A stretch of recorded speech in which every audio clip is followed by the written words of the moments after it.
Senator Thank you. Deschiari. Senator Ludlam. Thank you, Mr. Abebe, for coming in. I wind us back to some of the budget questions that you were taking at the outset.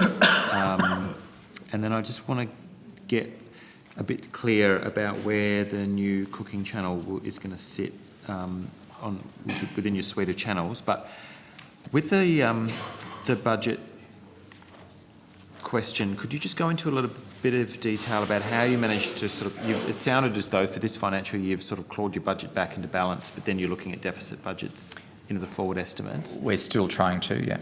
Still trying, in terms of this financial year? Yes. This current financial year? Yes. What kind of, this is a station that operates at pretty fine margins already. What kind of changes have you had to make internally to be able to be within striking distance of a balanced budget this year? Yeah. So, as I said earlier, there's a range of things that we're looking at. The one that's obviously the easiest and biggest in terms of impact on content is the pulling back of commissioned TV content until we have more certainty of the future funding envelope over the next 3 years as we complete our triennial funding. So that's one of the reasons why I'm keen to not make any rash decisions about cutting any services, radio services, content services, until I get a better view over the next 3 years of what our funding envelope will look like. We've had some small upsides across different parts of the business with some savings. We've had a few upsides in other revenue, commercial revenue areas, for example. So we're trying our hardest to balance the numbers for this year, but obviously there is still a gap and we're working on that.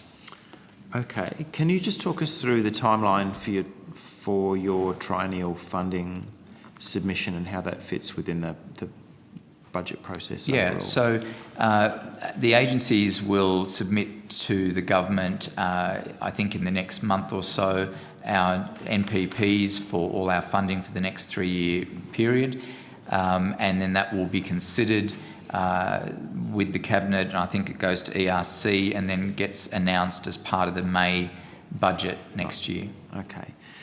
If you're trying to balance your books, not just for this financial year, but for the years to come, I can see 4 different areas in which things could happen, and you might want to remind me if there are any that I've missed. So you can make savings or make cuts at the station. You can squeeze and increase your advertising revenue through various means. You can draw more revenue into the station from product placement, or you can seek an increased budget from the Commonwealth. Are there any broad categories that I've missed that would help you balance your budgets out?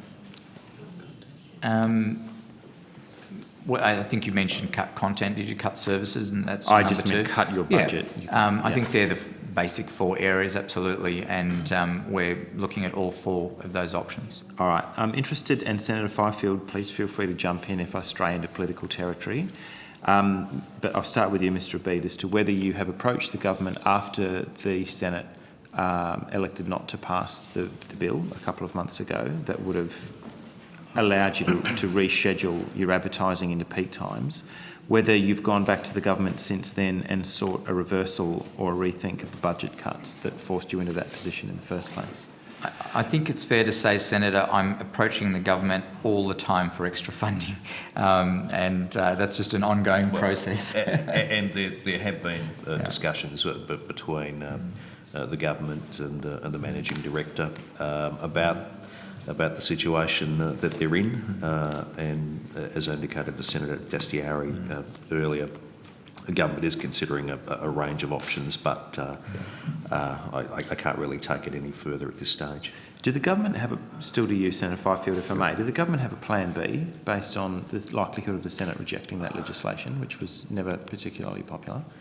Well, we were hopeful that the Senate would pass the legislation. The Senate. The optimism was touching, but it didn't. Well, you know, I have a great affection for my colleagues and their confidence in their good judgment a lot of the time. But obviously the legislation didn't pass, so we now have to consider the current situation. So there wasn't a plan B. Well, as I say, we were hopeful that the legislation would pass.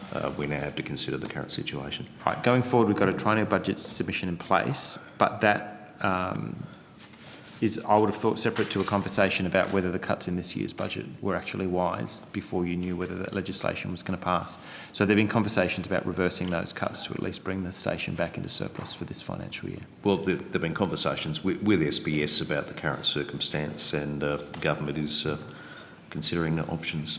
All right, I think I can see where this is going. Mr. Abid, you spoke earlier of some upsides on, I want to paraphrase what you said, on some of your commercial returns. Do you want to just provide us with a bit of detail of what has helped you on that side of the ledger? One of the things that's been very helpful, as I said at the outset, we've actually had, from a performance perspective, quite a good year. Our audience numbers on television are up roughly 10% this year on last year, and we've seen a little bit of upside in being able to get the corresponding ad revenues that stem from that. Okay, that's good. I just want to come then to an issue that I've asked you about, I think, in the past, and I confess I don't understand how this side of the industry works as well as the advertising market, but product placements. Mm-hmm. Do you have a particular line item in your budget separate to what you might draw in ad revenue for what you could make out of product placement within programming? No, we don't have a separate line item. It's all regarded as advertising and sponsorship. All right then.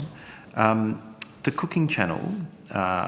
Did we hear about that first at estimates, or is that an announcement that I'd missed? No, we announced it. I think it was about two or three weeks ago to the market, and it's our first estimate since we made the public announcement. That's me just not paying attention. Yeah. In terms of where it's going to sit, is there a plan to create an SBS 5 by splitting the content on your HD? No, Senator. We have SBS 1, SBS 2. NITV is in our SBS 4 slot, and this new channel will go into the SBS 3 slot. That's 33. Okay. That's right. So you've got Except one. I just would say it won't be called SBS 3. It will have a different name that we will be announcing this Thursday in the media release that we're doing.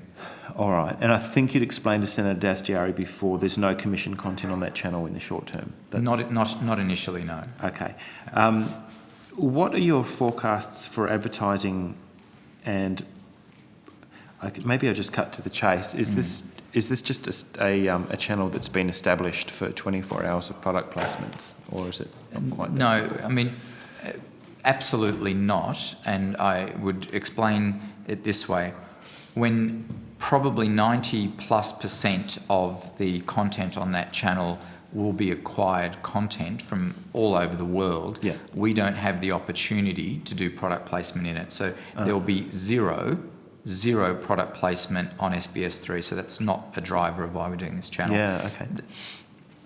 Do you want to talk a bit to your, having missed the original announcement a couple of weeks ago, to your thinking behind that being the place that SBS wanted to expand into? Sorry, can I... Why a cooking channel? Why not a kids channel or a cartoon channel? So we did a lot of research around what was missing in the market. As I said in my opening statement, that audiences have been coming to SBS for years now to discover the world and its cultures through the food genre.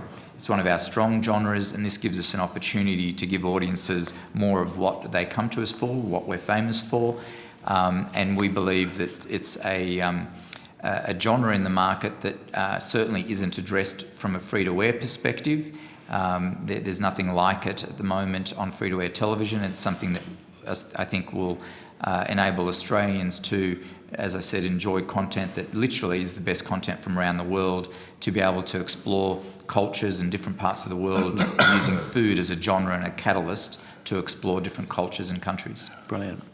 Are you able to take on notice for us whether it would be possible to get, if you consider product placement and your regular ad revenue for scheduled advertising in a single category, is it possible to have those disaggregated in future financial statements so that we can actually see where the revenue is coming from? We probably would find that difficult to do. I mean, we don't, I would preface it by saying, Senator, we don't do a lot of product placement. Hardly any, actually. We don't have, at the moment, It would be less than $1 million. I mean, it's not a lot of our overall commercial revenues. What's that in the order of a percentage? For our TV revenues are, circa 60 million. Okay, less than a 60th at the moment. Yeah, it's not a big part of our revenues. Okay.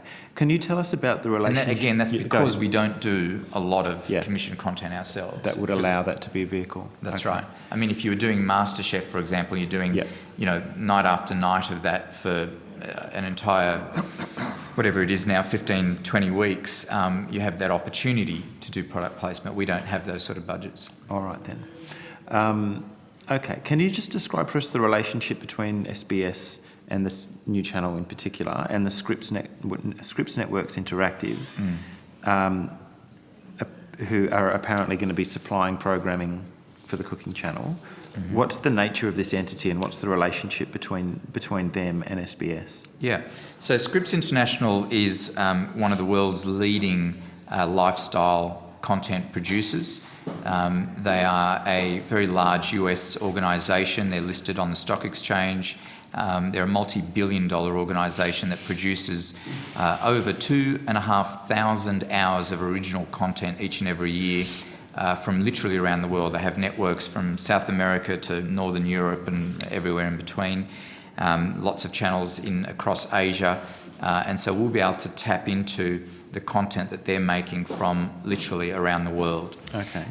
We've entered into a output and licensing agreement with them for that content, which allows us a first look at their library of content, so we can decide, using our own editorial people, what content will be suitable and what content Australian audiences would engage with, to make the channel in Australia as successful as possible and something that Australian audiences will be able to connect to. Okay. Does that give you the jump on your competitors, for example? You'll have first pick out of their catalogue? That is right, yes. Okay, yes, got it. That is correct. All right, thank you. That's been very useful. Thanks, Jeff.